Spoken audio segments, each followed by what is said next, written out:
Download the plugin. Go to our website.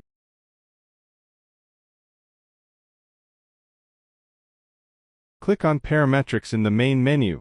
Click the download button, then save the file to your desktop or any folder you like.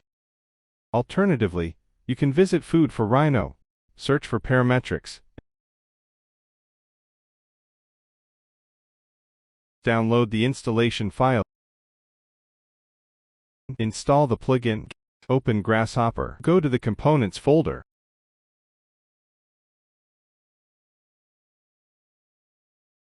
Drag the downloaded Parametrics file into this folder and unzip it. Note: keep the files intact, no need to rename or separate them. Restart Rhino and enjoy. Parametrics will now appear in your toolbar.